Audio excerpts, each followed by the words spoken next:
சக்தியே பராசக்தியே. ஓம் சக்தியே ஆதிபராசக்தியே. ஓம் சக்தியே மருகூரரசியே. ஓம் சக்தியே ஓம் விநாயகா. ஓம் சக்தியே ஓம் காமாட்சியே. ஓம் சக்தியே ஓம் பக்தியே. ஓம் சக்தியே பங்காரு அடிகளே. ஓம் சக்தியே பங்காரு அடிகளே. ஓம் ஓம் சக்தியே பங்காரு அடிகளே. ஓம் ஓம் ஓம் சக்தி.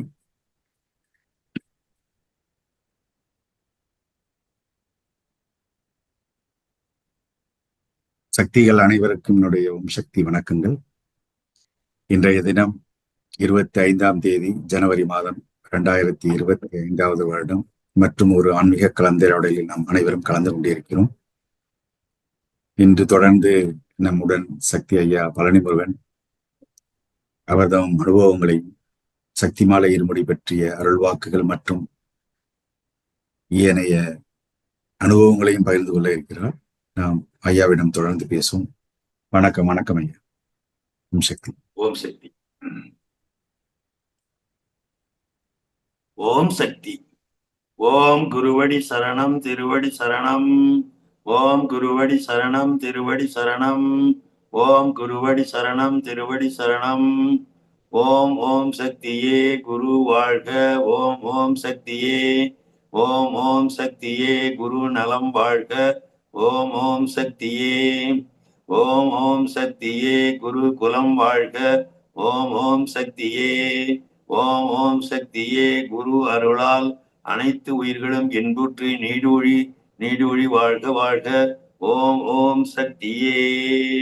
ஓம் சக்தி. ஓம் சக்திகள் அனைவருக்கும் எனது அன்பான சக்தி வணக்கங்கள். ஓம் சக்தி எல்லோருக்கும் தெரியும். மேல்வருத்தூர் மண்ணிலே இருமுடி பெருவிழா கடந்த வருடம் 24ஆம் வருடம் டிசம்பர் மாதம் 15ஆம் தேதி முதல் கொண்டு தொடர்ந்து நடைபெற்று வருகிறது. ஆயிரக்கணக்கான மக்கள், பக்தர்கள், சக்திகள் அம்மாவின் இருமுடி மாலை அணிந்து அன்னைக்கு தங்களுடைய கடமையை செய்து கொண்டிருக்கின்றார்கள். இன்னும் பிப்ரவரி மாதம் 10ஆம் தேதி வரை அந்த இருமுடி அபிஷேக விழா நடைபெற இருக்கிறது. இந்த ஆண்டுக்குண்டான இருமுடி விழா பிப்ரவரி 11ஆம் தேதி அன்று மாபெரும் தைப்பூச ஜோதி திருவிழா நடைபெற இருக்கிறது. இதுவரை கலந்து கொள்ளாத மக்கள் அனைவரும் இந்த வாய்ப்பினை பயன்படுத்திக் கொள்ளுங்கள். அம்மாவுடைய அருள்வாக்கு கொடுக்கின்ற வாய்ப்பையும் கிடைக்கின்ற வாய்ப்பையும் தவறாமல் பயன்படுத்திக் கொள்ளலாம் மகனே என்பது. எனவே அனைவரும் வந்து அம்மாவுக்கு இருமுடி மாலை அணிந்து அபிஷேகம் செய்து நம்முடைய வினைகளை போக்குவோம் என்று முதலிலே கூறிக்கொள்கின்றேன். ஓம் சக்தி. இப்பொழுது அம்மாவுடைய அருள்வாக்குகள் சிலதை பார்க்கலாம். சக்தி ரொம்ப காலத்துக்கு முன்னால சக்தி ஹோம் இந்த ராஜ் டிவி இன்னொரு டிவியில ஒளிபரப்பாகும் பொழுது புலவர் பொதுமக்கள்லாம் இந்த சக்தி ஒளியில ஒளிபரப்புல கலந்துக்கிட்டு அம்மாவுடைய அருள் வாக்குகள், அதற்கு ஒத்த கருத்துக்கள், அதுக்குரிய சின்ன வழக்கங்கள் எல்லாம் சொல்லுவார்கள். அந்த அளவுக்கு எனக்கு சொல்வதற்கு திறமை கிடையாது.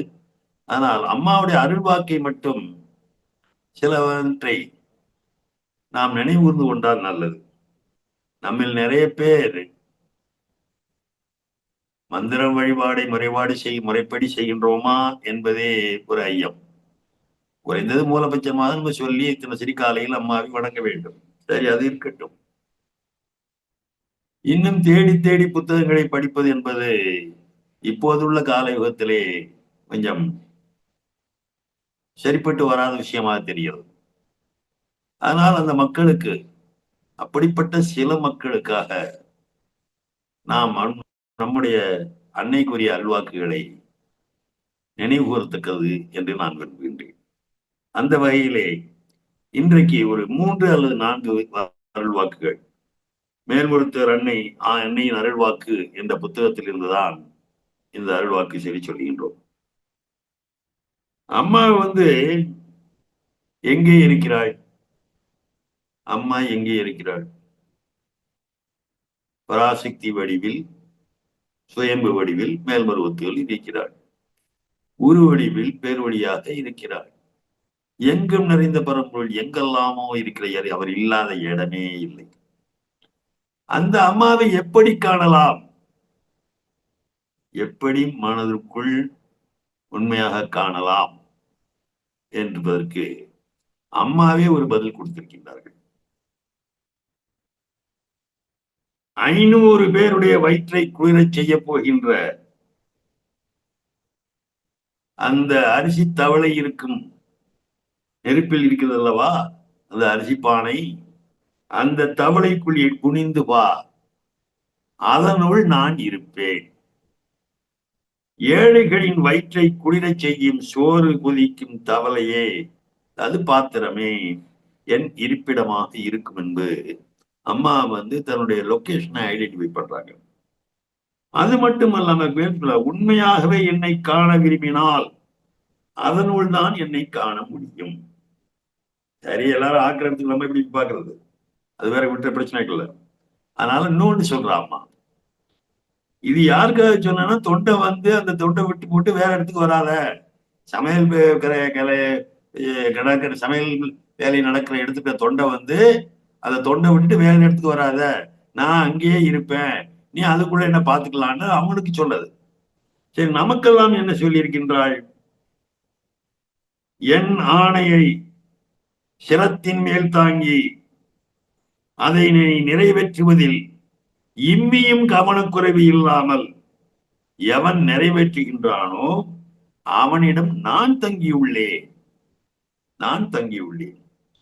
கடமையை செய்வதில் கண்ணும் கருத்துமாக இருப்பவன் என்னை தேடி வேறு எங்கும் செல்ல வேண்டிய தேவையில்லை என்று அம்மா சொல்றாங்க. அம்மா இன்னொன்னு சொல்றது ஞாபகப்படுத்த சக்தி, கருவறையில் தொண்டு செய்யும் பொழுது நீ என் அருகில் இருக்கிறாய்.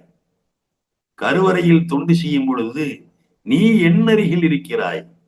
கழிப்பறையில் தொண்டு செய்யும் பொழுது நான் உன்னுடன் இருக்கிறேன்.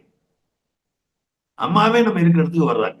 அதனால தொண்டுகளை மனப்பூர்வமாக நாம் செய்ய வேண்டும் சக்தி. ஓம் சக்தி. சரி, தொண்டு சிவனை எப்படி காப்பாத்துறான்? அவளே சொல்றா, மகனே, இந்த கிணற்றில் உடனே விழுந்து விடு என்று கூறுகின்றேன் என்று வைத்துக்கொள். ஒரு வினாடி கூட தயங்காமல் தாமதிக்காமல் அன்னையின் ஆணை என்று கருத்தில் கண்ணை மூடிக்கொண்டு கிணற்றில் குதித்தால் நான் என்ன செய்வேன் தெரியுமா?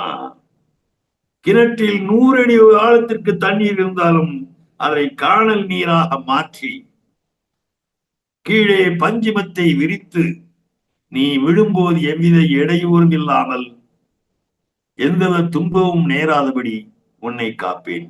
ஏன் தெரியுமா? என்னுடைய ஆணையை நீ நிறைவேற்றுகின்றாய். என் ஆணையின் பலாபலன்களை பற்றி சிந்திக்காமல் ஆணையை உடனே நிறைவேற்றினால் உன்னை காக்க வேண்டிய பொறுப்பு எனதாகி விடுகிறது. எந்த நிலையிலும் உன்னை எப்படியாவது காப்பாற்றியே தீர்வேன். என்னை முழுமையாக நம்பியவர்களை எந்த நிலையிலும் நான் கைவிட மாட்டேன். முழுவதுமாக சரணடைந்து விட்ட பிறகு அவனுடைய அந்த தொண்டனுடைய குடும்பம் என் பொறுப்பில் வந்து விடுகிறது. என்னை சரணமடைந்து விட்ட ஒருவன் காரணமாக அவன் குடும்பம் முழுவதையுமே நான் தாங்குவேன். இதை மனதில் வைத்துக் கொள்ள வேண்டும் என்று சொல்லியிருந்தாள். தொடர்ந்து என்ன சொல்றா தெரியுமா?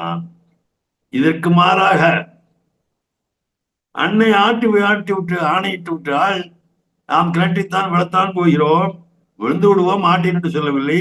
ஆனால் கிணற்றை எட்டி பார்த்து எவ்வளவு ஆழம், எவ்வளவு தண்ணி இருக்கு அப்படின்னு பார்த்துட்டு அப்புறம் குதிக்கலாம்னு யோசிச்சேன்னா விழுவ அதற்கு முன்னர் கிணற்றை எட்டி பார்த்து விட்டு விடுவேயானால் உன்னை நான் கைவிட்டு விடுவேன். மகனே, காரணம் என்மேல் உள்ள நம்பிக்கையை விட உன்னை நீ காத்துக் கொள்ளும் தற்காப்பு உணர்ச்சி இங்கே வந்துவிட்டது.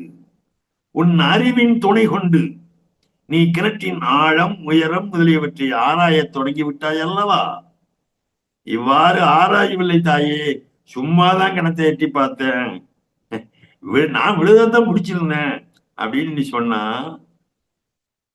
அது பிரயோஜனம் இல்லை என்று கேட்டு பயனில்லை.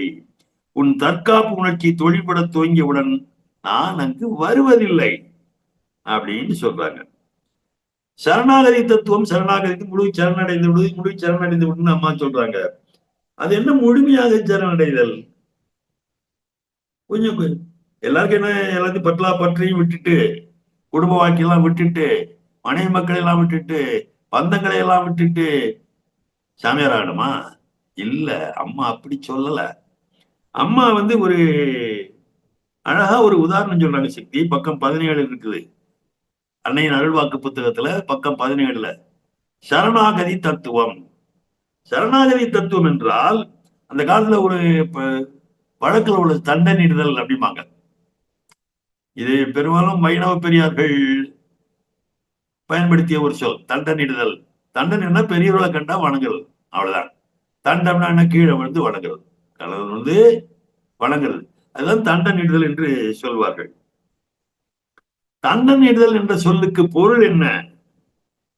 தண்டு என்றால் நீளமான கம்பு, ஒரு மூங்கில் குச்சின்னு வச்சுக்கோமே. இந்த நீளமான தண்டு அல்லது தண்டினை பிடித்திருப்பவர், இந்த கம்பை கையில வச்சிட்டு இருக்கவர் கையை விட்டுட்டா தண்டு என்ன செய்யும்? அந்த கம்பு என்ன செய்யும்? எவ்வித தடங்களும் இடையூறும் இன்றி பொத்தனை எப்படி கீழே விழுகிறதோ அதே போல பெரியவர்களை கண்ட மாத்திரத்தில் கீழே விழுந்து வணங்க வேண்டும். அதனாலேயே அதற்கு தண்டனிடுதல் என்று பெயர் வந்தது என்று அம்மா சொல்லிட்டு இன்னொன்னு சொல்றாங்க. இவ்வாறு தண்டு போல் தனக்கென ஒன்றும் இல்லாமல், ஒன்றின் மீதும் பற்றில்லாமல், மனப்பற்றில்லாமல் விழுந்து சரணாகதி அடைந்தவர்களை எப்படியும் காப்பாற்றியே தீர வேண்டிய பொறுப்பு என்னுடையது மகனே என்று சொல்கிறார்கள். இது போல ஒரு சேர்த்து சொல்லும்போது வார்த்தை சொல்றாரு. அன்னையின் இந்த சொற்கள் கீதையின் 10வது அத்தியாயத்தின் 66வது ஸ்லோகத்தை நினைவுகூர செய்கிறது. சர்வதர்மான் பர்த்திய என்பது அந்த ஸ்லோகம் தொடங்குகிறது. ஓம் சக்தி. அருள்வாக்குகளை இத்துடன் நிறைவு செய்வோம். இருமொழி காலத்திலே அம்மா செய்த அந்த அற்புதங்கள் சிலவற்றை நாம் இப்பொழுது பார்ப்போம். இந்த 2 கட்டுரைகளும் சமீபத்தில் தான் வெளிவந்தது. ஆனா இப்ப நடந்தது அல்ல. இது ஏற்கனவே மிந்தி ஒரு முறை, முன்பு ஒரு முறை சக்தி ஒளியில் வெளியிடப்பட்டு நல்ல சிறந்த கட்டுரைகளை மறுபடியும் மக்கள் மறந்திருப்பார்கள் அல்லது புதிய தலைமுறைக்கு தெரியாது இருக்கும் என்று மறுபதிப்பு செய்திருக்கின்றார்கள். முதலில் வந்த சக்தி ஒளி எது என்பது இப்போதைக்கு எனக்கு தெரியல. ஆனா இப்ப படிக்கிறவங்களுக்கு ஒரு ஆதாரம் வேணும் இல்லையா? பழைய சக்தி ஒளியில கிடைக்க மாட்டேங்குது, தேடி படிக்க முடியல. இப்ப இந்த மாத சக்தி ஒளி, நவம்பர் சக்தி ஒளியில ஏற்கனவே ஒன்ன பதிவு பண்ண போனவர். அதை தொடர்ந்து பங்காரு அம்மாவின் கருணையால் நிகழ்ந்த அற்புதம் அப்படின்னு சொல்லி சக்தி ஜெயலட்சுமிங்கிறவங்க சைதாப்பேட்டை மன்றம், சென்னை சைதாப்பேட்டை மன்றத்தை சேர்ந்த சக்தி எழுதிய கட்டுரை. இது மறுபதிப்பு. இப்பொழுது நவம்பர் சக்தி படி பக்கம் 63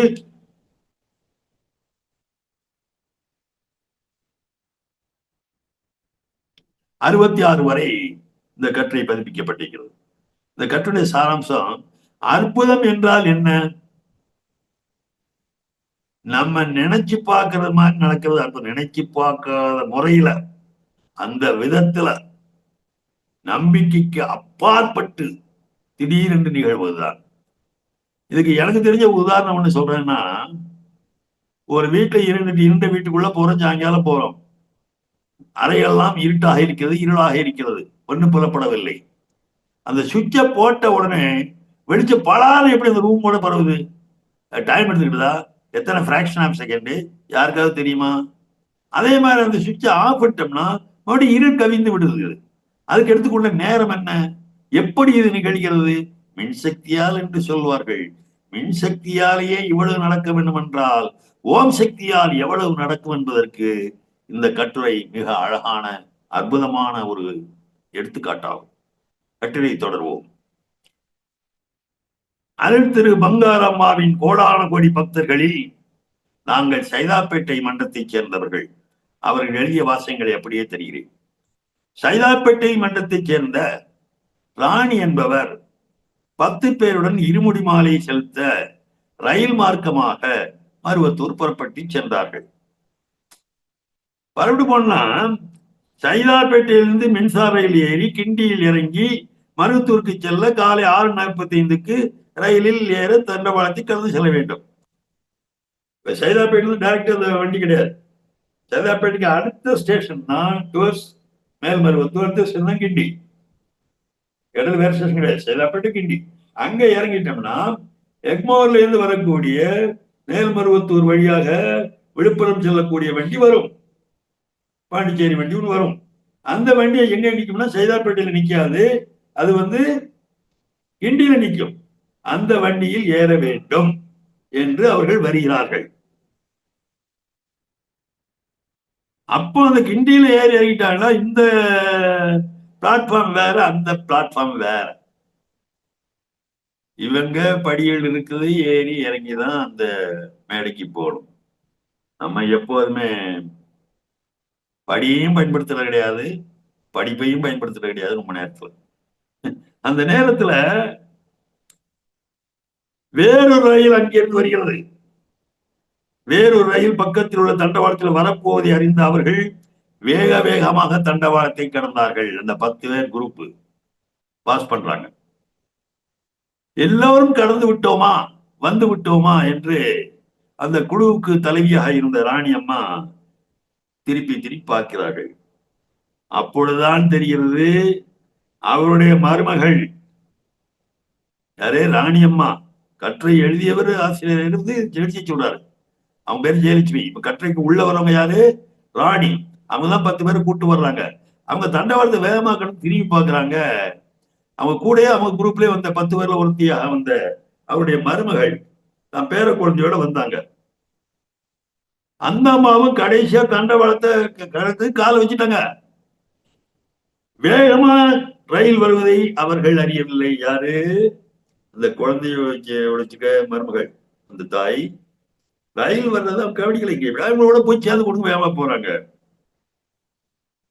ராணியின் மருமகளும் குழந்தையும் வராததை அறிந்து என்னமோ நடந்து விட்டது என்று கூக்குரலிட்டார்கள். ஓம் சக்தி, ஓம் சக்தி, பங்காரம்மா என்று சொல்வார்கள். அந்த வண்டி அவளை பாஸ் பண்ணி போயிடுது.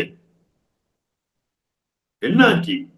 எல்லோரும் ராணியின் மருமகளை பேர குழந்தையுடன் வண்டி இழுத்து சென்று விட்டதாக நினைத்து கதறி அழத் தொடங்கினார்கள். ராணி சக்தியோ அவங்களை விட உரிமை இல்லவங்க பெரிதாக ஆட ஆரம்பித்து விட்டார்கள். கொஞ்ச நேரம் ரயில் பாஸ் ஆகி போன பிறகு பார்த்தோம்னா வண்டியின் கடைசி பெட்டி சென்று விட்ட பிறகு பார்த்தால் அவர்கள் மருமகள் மட்டும் தண்டவாளத்திற்கு அருகில் விழுந்து கிடக்கிறார்கள். உள்ள விழல, வெளிய. ஆனா அவர் தூங்கிட்டு, சரிம்மா நீ குழந்தைங்க அப்படின்னு கேட்கிறாங்க. அப்ப அந்த மருமகள் குழந்தையை வைத்திருந்த தாய் சொல்கின்றாள், வெள்ளை வேட்டியும் வெள்ளை சட்டையும் அணிந்த ஒருவர் என்னை தண்டவாளத்திலிருந்து வெளியே இழுத்து விட்டார். வெள்ளை வேட்டியும் வெள்ளை சட்டையும் அணிந்த ஒருவர், அம்மான்னு சொல்ல தெரியல, ஒருவர் என்னை தண்டவாளத்திலிருந்து வெளியே இழுத்து விட்டார். குழந்தை எங்கே என்று எனக்கு தெரியவில்லை என்று அவரும் ஆட ஆரம்பிச்சிட்டாங்க. அனைவரும் குழந்தை அவ்வளவுதான் என்று மிகவும் கவலையாக வண்டி சென்ற பாதையை ஏக்கத்தோடு பார்த்தார்கள். அந்த ரயில் கொஞ்சம் தூரம் தள்ளி சென்று நின்றது. எல்லாரும் ரயிலை பார்த்து ஓடுறாங்க. ஏன்னா குழந்தை எடுத்துட்டு போய் விட்டு. அப்போது அந்த ட்ரெயின்ல இருந்து அந்த இன்ஜின் டிரைவரை இறங்கி வரார். அவர் கையில் குழந்தை இருக்கிறது. வண்டியின் இன்ஜின் டிரைவர் கையில் ஒரு குழந்தையை தூக்கிக்கொண்டு இவர்களை பார்த்து வருகிறார். அம்மா, வண்டி வேகமா சென்று கொண்டிருப்பது வெள்ளை சட்டையும் வெள்ளை வேட்டியும் அணிந்த ஒருவர் இந்த குழந்தையை வேகமாக என்னிடம் கொடுத்தார். இங்கே எங்களை முடிச்சுட்டு போட்டு அப்படியே போய் குழந்தையை கொடுத்துட்டாங்க அப்படின்னு அவர் சொல்றார். வெள்ளை சட்டையும் வெள்ளை வேட்டியும் அணிந்த ஒருவர் இந்த குழந்தையை வேகமாக என்னிடம் கொடுத்தார். இன்ஜின் டிரைவர்ட்ட, வண்டி ஓட்டிட்டு இருக்க டிரைவர்ட்ட. ஏதோ நடந்துள்ளது என்று நினைத்து நானும் வண்டியை நிறுத்தினேன்.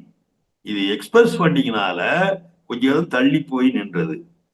சரி, பின்னாலே வருவீங்கன்னு நான் குழந்தையை தேடி நீ யாரும் வருகிறான்னு பார்த்து கொண்டு நான் வந்தேன். நீங்களும் வந்தீர்கள், குழந்தையை பத்திரமாக வைத்துக் கொள்ளுங்கள் என்று கொடுத்தார். குழந்தைக்கு ஒன்றும் ஆகாமல் இருப்பதை அறிந்து அனைவரும் குருவடி சரணம், திருவடி சரணம், குருவடி சரணம், திருவடி சரணம், பங்காரம்மா தாயே ஓம் சக்தி, ஓம் சக்தி என்று சந்தோஷமாக சொன்னார்கள். அப்ப கேட்கிறாரு, ஏமா எதுக்காக இப்படி வர்றீங்க, எங்க போறீங்க, என்ன செவாட்ல போட்டீங்களா, என்ன விஷயம், எதுக்கு கிராஸ் பண்ணீங்க அப்படின்னு கேட்கிறார். நாங்கள் ஆதிபராசக்திக்கு இருமுடி ஏந்தி வந்தோம். நாங்கள் ஏற வேண்டிய வண்டி அந்த பிளாட்பாரத்தில் வரும், அதை பார்ப்பது புண்ணியை பிடிக்க வேண்டும் என்ற வேகத்தில் வந்து விட்டோம். கவனக்குறைவாக நடந்து கொண்டோம், தவறுதான். எங்கள் தவறுக்கு மன்னித்து எங்கள் பராசக்தி அன்னை, எங்கள் பங்காரு சக்தி எங்களை காப்பாற்றி இருக்கிறார்கள். பங்காரு சக்தியே எங்கள் குரு, தெய்வம், அனைத்தும் ஆவார்கள் என்று கூறினார்கள். பங்காரம்மாதான் எங்கள் குழந்தையும் மருமகளையும் காப்பாற்ற வேண்டும் சொன்னார்கள். இப்பொழுது மிகவும் சந்தோஷமாக இருமுடி செலுத்த மருவத்தூருக்கு செல்கின்றோம் சார், உங்களுக்கு மிக்க நன்றி என்று கூறிக்கொண்டு புறப்பட்டார்கள். ராணி சக்தி இன்ஜின் டிரைவர், ஐயா நாங்க மருவத்தூருக்கு போறோம், இருமுடி செலுத்த வந்தோம், வண்டி கிண்டியில் மின்சாரையிலிருந்து தண்டவாளத்துக்கு இருந்து வேறு பக்கம் சென்று வண்டி ஏற வேண்டும். ஆனால் நாங்களும் அனைவரும் கடந்து விட்டோம். நீங்கள் ஓட்டி வந்த வண்டி எதிர்த்து செல்வது அறியாமல் தண்டவாளத்தில் குழந்தையுடன் என் மருமகள் கால் வைத்து விட்டார். இடுப்பில் இந்த குழந்தை இருந்தது, அந்த குழந்தைதான் இது. ஆனால் நாங்கள் வணங்கும் எங்கள் தெய்வம் அடிகளார் அம்மா அவர்கள், ஆதிபராசக்தியின் அவதாரம், அவர்கள்தான் குருவடிவிலிருந்து என் மருமகளையும் பேரப்பிள்ளையும் காப்பாற்றி உள்ளார்கள்.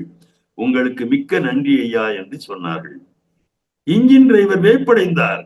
இது எப்படி சாத்தியம், இது எப்படி சாத்தியம் என்று வேப்படைந்தார். நடந்த அற்புதத்தையும் வெள்ளையாடை அணிந்த தெய்வம் தந்த தரிசனத்தையும் இவர்களை காப்பாற்றிய கருணையும் சொல்லி சொல்லி அவரும் ஆனந்தமடைந்தார். தெய்வரும் இந்த பக்தி பரவசத்துடன் அம்மாவை வணங்கினார். இருமுடிகளை நல்ல விதமாக சக்திகள் வந்து இங்கே செலுத்தினார்கள் என்று சொன்னார்கள். குரு அம்மாவுக்கும் நன்றியை நேரடியாகவும் சொல்லி இருக்கின்றார்கள். கவனம் தேவை, கவனம் தேவை என்று அம்மா அவர்களை எச்சரித்து ஆசிகளும் வழங்கி இருக்கின்றார்கள். Om Shakti. Is it possible?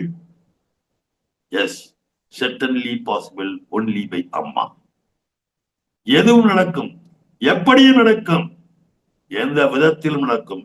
நடத்துவாள் அன்னை ஆதிபராசக்தி, அன்னை குருமகா சக்தி. ஓம் சக்தி. அடுத்த ஒரு நிகழ்வை பார்ப்போமா? இந்த கட்டுரையும் பல ஆண்டுகளுக்கு முன்னால் வந்த கட்டுரை தான். அருமை நண்பர் பேராசிரியர் சோமசுந்தரம் ஐயா அவர்கள் எழுதிய கட்டுரை. அவர் கண்டறியாதன கண்டேன் என்று நிறைய கட்டுரைகள் எழுதியிருக்கிறார். அதுல ஒண்ணு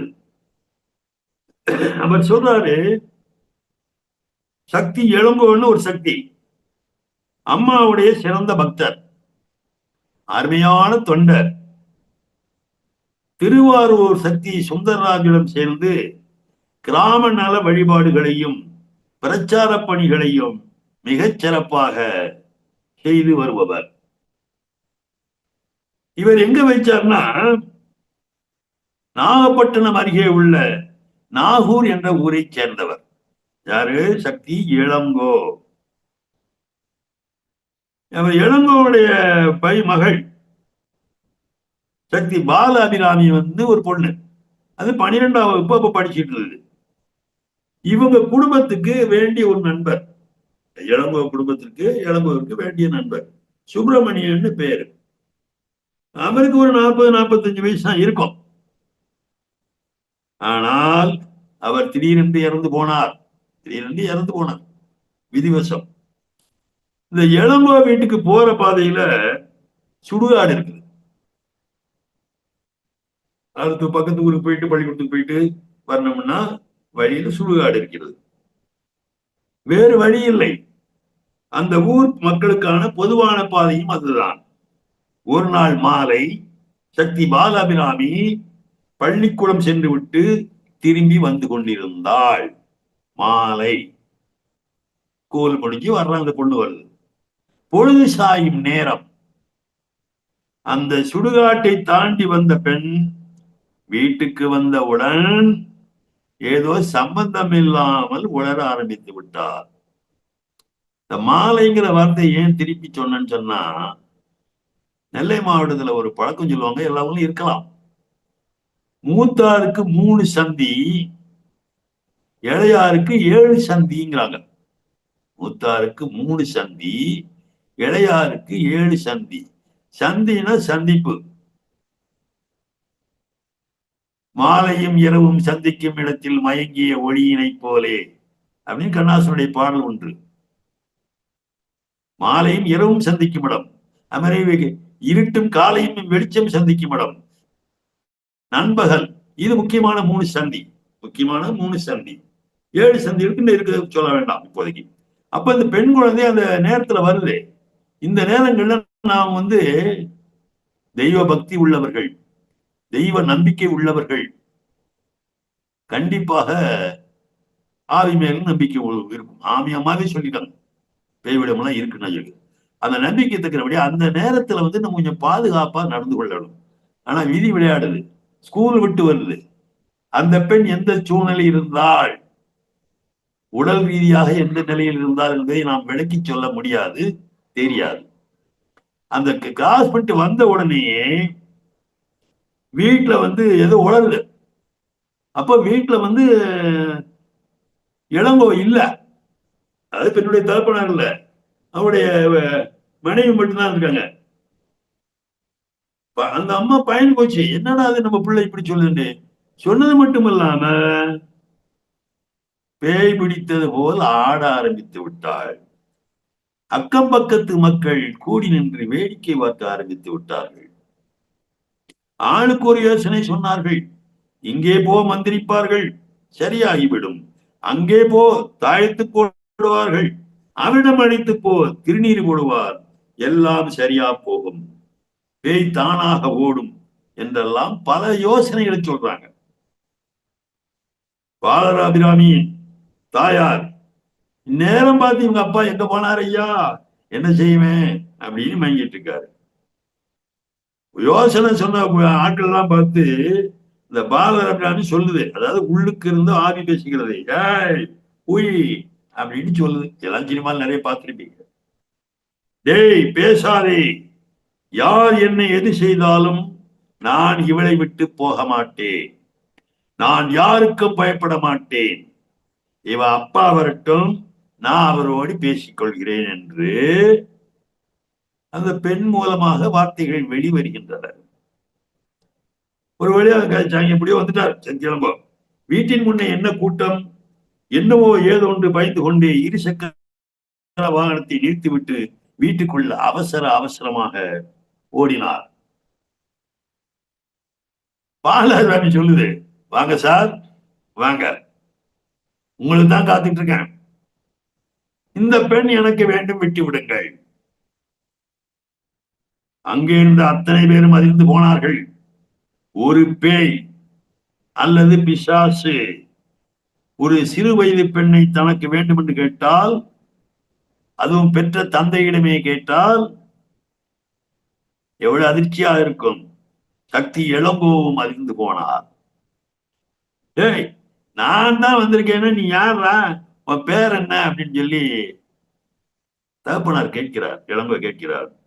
அப்ப சொல்லுது, என்ன தெரியலையாடா பாவி, நான் தானே செத்து போனேன்னு, நான் தான்டா சுப்பிரமணியம் வந்திருக்கேன் அப்படின்ட்டு பாலாபிராமிக்குள் இருந்த ஆவி அவள் மூலமாக சொல்லுகின்றது. அட பாவி, என் பொண்ணுதானா உனக்கு கிடைச்சா, அதுக்குதான் அப்பப்ப என் வீட்டுக்கு வந்தியா, நல்லவனாட்டம் நடந்துகிட்டே, ஏய் என் பொண்ணை விட்டு விட்டு போய்விடடா, உனக்கு புண்ணியமாக போகும் என்று கத்தி சக்தி இளங்கோ கெஞ்சி இருக்கிறார். இந்த பாலாபிராமியை எனக்கு ரொம்ப பிடிக்கும், விட்டுட்டு போவாவில பிடிச்சிருக்கேன், என்கிட்டே விட்டுடுங்க, நான் பத்திரமா பாத்துக்கிறேன் அப்படிங்கிறார். என்ன செய்வார் சக்தி இளங்கோ? நாகூர் ஆண்டவர் தர்காவுக்கு அழைத்து போனார். அங்கே இதுபோல் தீய சக்திகளால் பாதிக்கப்பட்டவர்களை அழைத்து போகிற பழக்கம் உண்டு. அங்கே உள்ள வழிபாட்டுக்காரர்கள் மந்திரம் சொல்கின்றவர்கள் ஓதுவார்கள், மந்திரம் ஓதுவார்கள், மயில் பீலி கொண்டு பாதிக்கப்பட்டவர்களை முகத்தில் தடவுவார்கள். நாகூர் ஆண்டவர் சன்னதியில் படுக்க வைத்து தீய சக்திகளை போகச் சொல்வார்கள். அப்படி நீங்கி போவதும் உண்டு. அதை நினைச்சுக்கிட்டு நாகூர் தர்காவுக்கு அழைச்சிட்டு போனாரு. மந்திரிப்பும் பெற்றுக் கொண்டார். அந்த இரவு, அந்த ராத்திரி பூரா, ராத்திரி பூரா அந்த தர்காவில தங்கியிருக்காங்க, படுத்திருக்காங்க. இங்க தங்கி இருக்க நேரத்துல அந்த பெண் எந்த பாதிப்புக்கும் ஆளாகவில்லை. அந்த ஆவி அல்லது சகதி எதையும் செய்யவில்லை. சரி, நல்லபடியா ஆயிடுதே அப்படின்னு நினைச்சிட்டு வீட்டுக்கு கூட்டு வர்றார். ஆனா வீட்டுக்கு கூட்டு வந்த உடனே மறுபடியும் பிரச்சனை ஆரம்பித்து விட்டது. அது தன் ஆர்ப்பாட்டத்தை துவக்கி விட்டது. நம்ம ஆதி பராசக்தி முறைப்படி எலுமிச்சம்பழம் திருஷ்டி கழிக்கலாமே என்று சக்தி இளங்கோவுக்கு அப்போதுதான் தோன்றியது. எலுமிச்சை பழத்தை 4ஆக வைந்து கொண்டு நடுவில் குங்குமத்தை வைத்து அதை வலது கையால் பிடித்தபடி அன்னை ஆதிபராத்தின் படத்தின் முன்னால் நின்று வலது பக்கம் 3 முறை, இடது பக்கம் 3 முறை, மேலும் கீழுமாக 3 முறை பாலாபிராமிக்கு காட்டி எலுமிச்சம்பழத்தை பிழிந்து பழத்தை பிய்த்து 4 பக்கம் முன்னும் பின்னும் இடதும் வலதுமாக புரிந்து விட்டார். பின் கைகால்களை கழுவி கொண்டார். தீய சக்திகளால், இது நமக்கெல்லாம் ஒரு பாடம், தீய சக்திகளால் திருஷ்டி தோஷங்களால் பாதிக்கப்பட்டவர்களை நம் முன் நிறுத்தி இவ்வாறு திருஷ்டி கழிப்பு செய்யும் முறையை மருவத்துவ தெய்வம் அருள் செய்துள்ளார்கள். திருஷ்டியும் தீய சக்தியும் இதனால் கூட ஓடிவிட வாய்ப்பு உண்டு. சக்தி இந்த முறையில் எனது திருஷ்டி அடிக்க முற்பட்ட போது ஓம் சக்தி பராசக்தி என்று சொல்லிக்கொண்டே திருஷ்டி கழித்தார். திருஷ்டி கழிக்கும் போது செவ்வாடை கட்டி இருத்தல் சிறப்பு. திருஷ்டி கழிக்கிறவங்க செவ்வாடை போட்டுக்கணும், அம்மாவுடைய டாலர் கண்டிப்பா போட்டுக்கணும், இல்லடா அவங்கள பாய்ச்சணும். சக்தி இளம்போவும் செவ்வாடை கட்டியிருந்தார், டாலரும் போட்டிருந்தார். பாலாபிராமியை பிடித்திருந்த அது திருஷ்டி கழிப்பதை விரும்பவில்லை. உடம்பு எரியுதடா, அப்படி செய்யாதடா என்றது. என்ன செய்தாலும் இவளை விட்டு போக மாட்டேன் என்று மறுபடியும் அது கதறியது.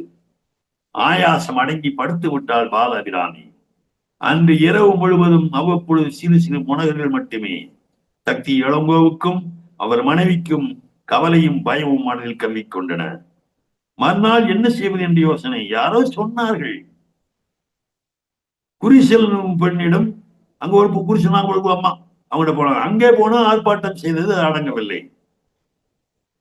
அந்த சொல்றா, இந்த மாதிரி உங்கள்கிட்ட குறி சொல்றம்மா, நீ இருக்கிற இடம் பெரிய இடம், நீ அங்கே போய் வேண்டிக்கோ என்று விபூதி கொடுத்து விட்டாள்.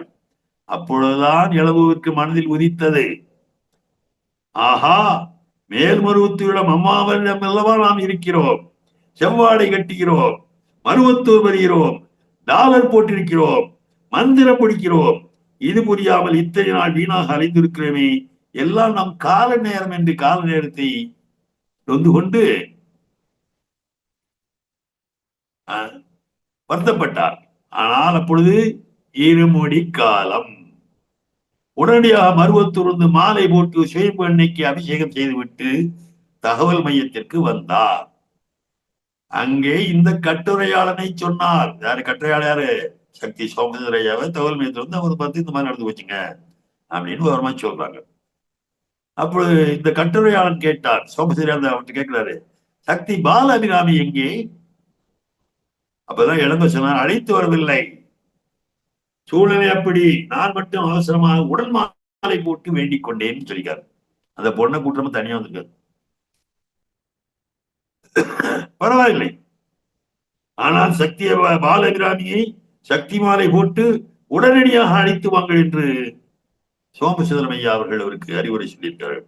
அதே மாதிரி அவரும் மறுநாளே ஊருக்கு போய் மாலை போட்டு சக்தி பீடத்திற்கு அழைத்து வந்து விட்டார்கள். இன்னும் இருபடி செலுத்துறோம். அப்பொழுது அருள் திரு அம்மா அவர்கள் சித்தர் பீடத்தை வலம் வரும் நேரம், மிக நல்ல நேரம் இவர்களுக்கு.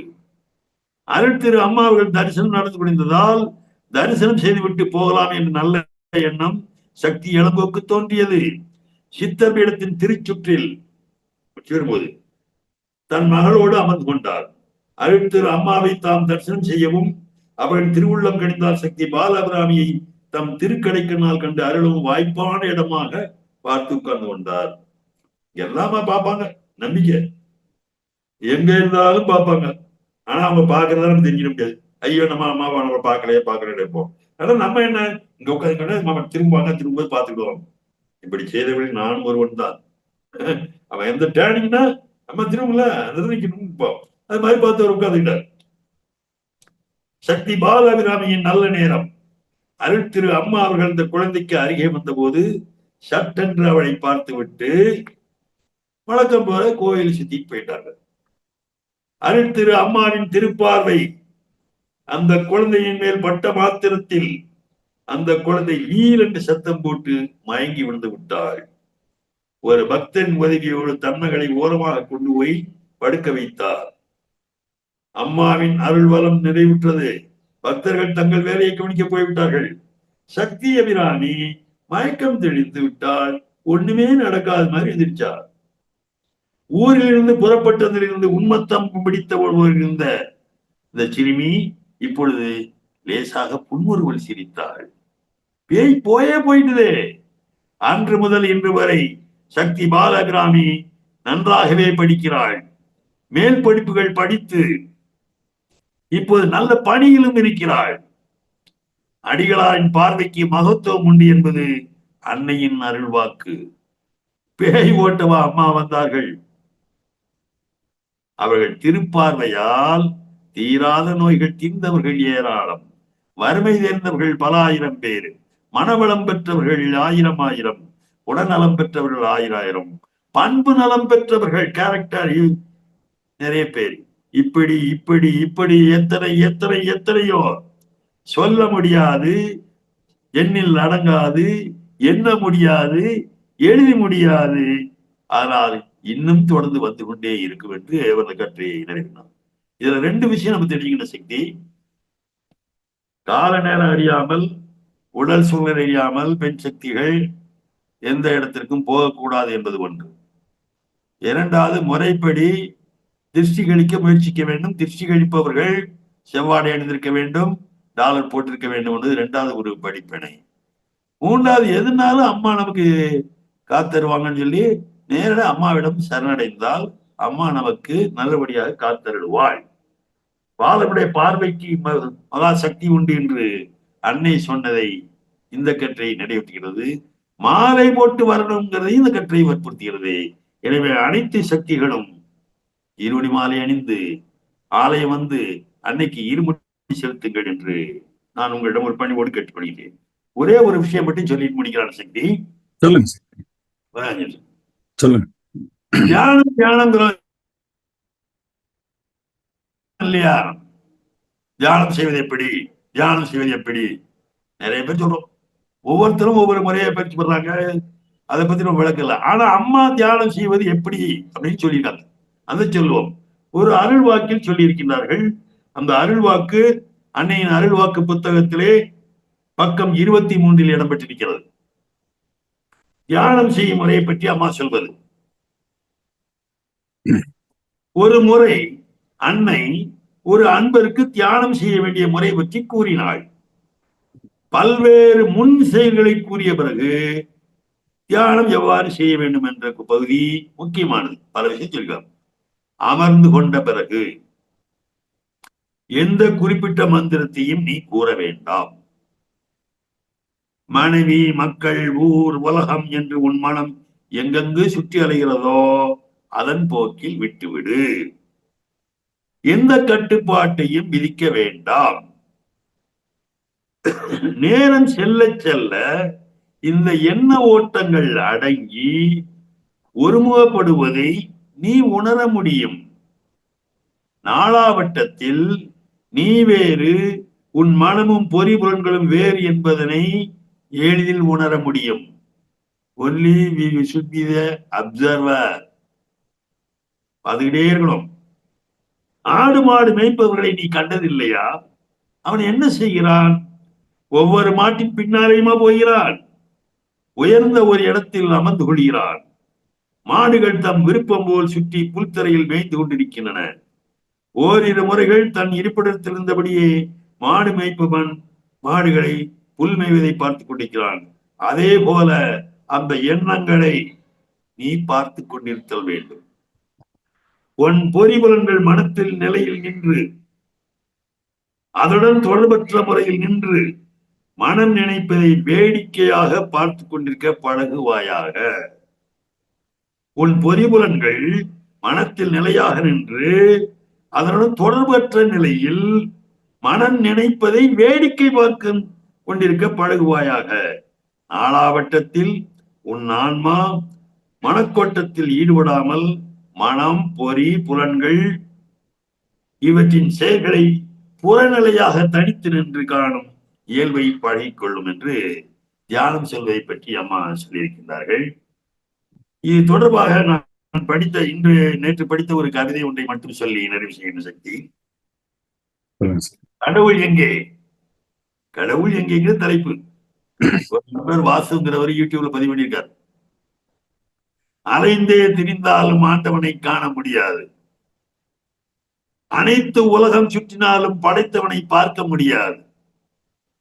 அலைந்தே திரிந்தாலும் ஆண்டவனை காண முடியாது. அனைத்து உலகம் சுற்றினாலும் படைத்தவனை பார்க்க முடியாது. பஞ்சபூதங்களின் வடிவம் உயிர் சக்தியின் வாசம்.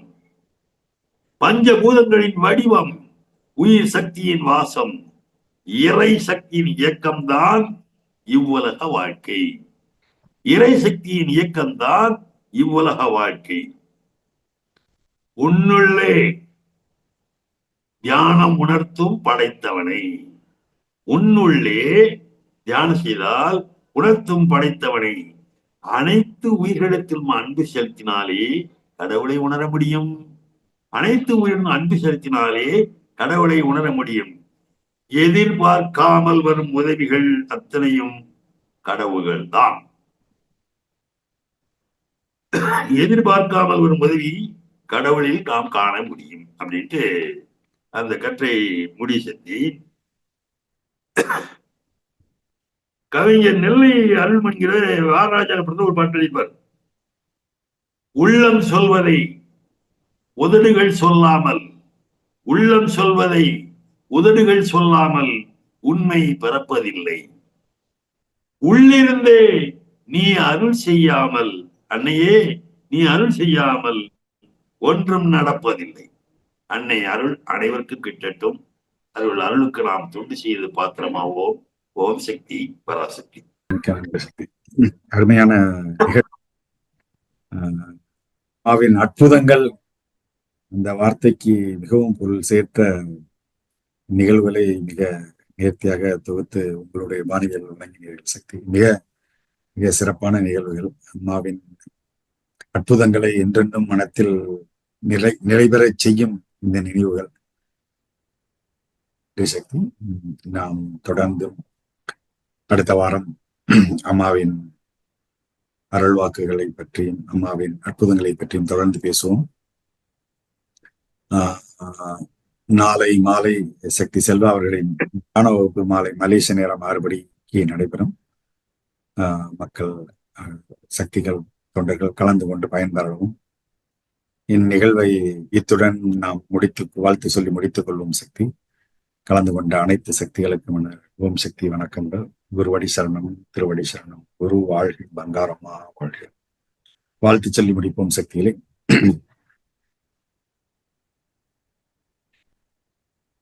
என்னரும் கலைகள் வாழி, இறைவன் நான் என்னல் வாழி, உன்னிறை சக்தி பீடம் ஓம் எனும் ஒலியில் வாழி, கண்ணிறை மணியேயான கருமறை பொருளே வாழி, தென்றிறை உலகமெல்லாம்